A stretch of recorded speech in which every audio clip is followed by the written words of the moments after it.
Hello दोस्तों, कैसे हैं आप सभी लोग। मैं राजकुमार सिंह आप सभी लोगों का बहुत बहुत स्वागत करता हूं। दोस्तों, जो बीएससी वाले बच्चे हैं जो सीएमए की पोस्ट पे अप्लाई कर सकते हैं, वो बच्चे परेशान थे कि सर हमारे लिए सीट आरआरबी जेई में है कि नहीं है।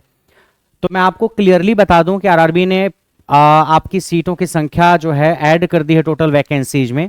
जो पहले शॉर्ट नोटिस आया था ड्राफ्ट, उसमें तो सीटें मेंशन थी, बट जो डिटेल्ड नोटिफिकेशन उन्होंने दिया 14 अगस्त को, उसमें सीएमए को उन्होंने हटा दिया था। यानी बीएससी वालों की जो सीटें थी फिजिक्स केमिस्ट्री वालों की, वो हटा दिया था, बट फिर उन्होंने ऐड किया उसमें। तो क्या है जरा डिटेल में मैं आपको डिस्कस कर देता हूं कि आपकी जो पहली सीटों की संख्या थी वो तो है ही, इलेक्ट्रिकल वालों के लिए, सिविल के लिए, मैकेनिकल के लिए, या सिग्नल एंड टेलीकॉम यानी इलेक्ट्रॉनिक्स वगैरह के लिए, सीएसआईटी के लिए तो सीटें थी ही। सीएमए की सीटें उन्होंने डिटेल्ड नोटिफिकेशन में मेंशन नहीं की थी, लेकिन अब उन्होंने ऐड कर दिया है। ये सीएमए है आपका, देख सकते हो 35 सीट्स हैं। तो CMA chemical and metallurgical assistant के तौर पे अगर आप काम करना चाहते हो तो 35 सीट्स हैं। इसके लिए क्या क्वालिफिकेशन होनी चाहिए? आपके पास बीएससी होना चाहिए फिजिक्स एंड केमिस्ट्री के में, तो आप अप्लाई कर सकते हो। ठीक है, तो टोटल संख्या आपकी 4029 हो गई। तो इलेक्ट्रिकल, मैकेनिकल, सिविल वगैरह की वैकेंसी तो थी, उसके बैचेज भी करियर लैब पे चल रहे हैं। ये सीएमए की वैकेंसी 35 उन्होंने अब ऐड कर दी हैं। अगर हम जोन वाइज बात करें तो जो 35 सीटें हैं, आप देखो बेंगलुरु जोन में एक सीट ऐड की है, इसमें एक सीट जो है ईडब्ल्यूएस कैटेगरी की है। गुवाहाटी, आरआरबी गुवाहाटी में ऐड किया है इन्होंने, इसमें जो है 2 सीट एससी की, 2 सीट एसटी की है, टोटल 4 सीट है। प्रयागराज में एक ही सीट है, वो भी ईडब्ल्यूएस की है। भोपाल जोन में जो है अनरिजर्व की 4 सीटें हैं, ओबीसी की 2 और एससी की 1 है। ऐसे आरआरबी चेन्नई में जो है सदर्न रेलवे में 11 सीटें हैं, जिसमें 5 अनरिजर्व की, एससी की 1, एसटी की 1, ओबीसी की 2, ईडब्ल्यूएस की 2। और कोच फैक्ट्री जो है इसमें 4 सीट टोटल है, अनरिजर्व की 2, एससी की 2, बाकी की सीटें नहीं है। ये टोटल 35 सीटों का ब्यौरा है कैटेगरी के साथ। तो जब ये आप फॉर्म फिल करना तो आपकी क्या कैटेगरी है उस हिसाब से आप फिल करना। ठीक है, जैसे कोई बच्चा अनरिजर्व कैटेगरी का है तो अनरिजर्व कैटेगरी का बच्चा देखो यहाँ पे गायब है, अनरिजर्व यहाँ पे भी गायब है, यहाँ पे भी गायब है। यहाँ पे अनरिजर्व की 4 सीटें हैं, यहाँ पे 5 सीटें, यहाँ पे 2 सीटें हैं। तो अनरिजर्व कैटेगरी के लिए भोपाल जोन ठीक है, या आरआरबी चेन्नई में आपका सदर्न रेलवे में 5 सीटें हैं, कोच फैक्ट्री में आपकी 2 सीटें, यहाँ पे अप्लाई कर सकते हो आप। ऐसे ओबीसी का बच्चा अगर है, देखो आप अगर ओबीसी एससी एसटी के हो तब तो आप खैर किसी भी जोन में अप्लाई करोगे तो आप अनरिजर्व की कैटेगरी पे भी तो फाइट कर सकते हो। खैर अगर कैटेगरी का बेनिफिट आप लेना चाहते हो तो कोई यहाँ ओबीसी एससी एसटी सब गायब है। ईडब्ल्यूएस की यहाँ 1 सीट है, यहाँ ओबीसी गायब है, एससी एसटी की 2 सीटें हैं, यहाँ अनरिजर्व की सीट है ही नहीं, ईडब्ल्यूएस की 1 है बस।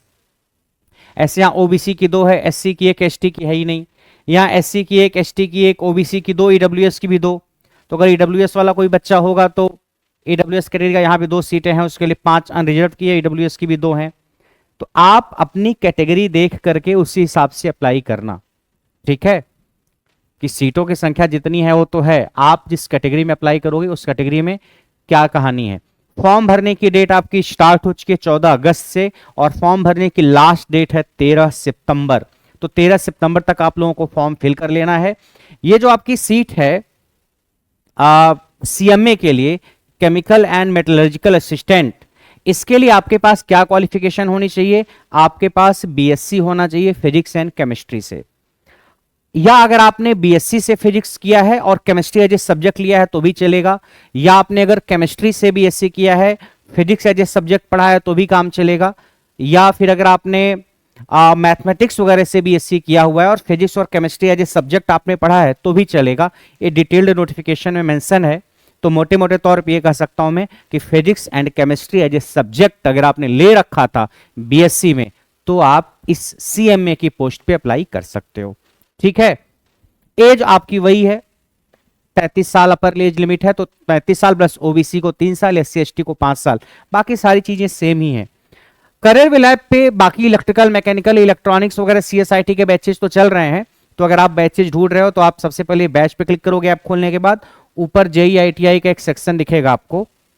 ठीक है, कई सारे सेक्शन है, वहां पे आपको जेई आईटीआई का एक सेक्शन दिखेगा, उस पर क्लिक करना आप। जैसे आप उस पर क्लिक करोगे आपको जितने भी बैचेज दिख रहे हैं रेलवे वगैरह, मतलब आरआरबी जेई के टेक्निकल से संबंधित, वो सारे बैचेज आपको दिख जाएंगे। जेई और आईटीआई की कैटेगरी पे आप जाना।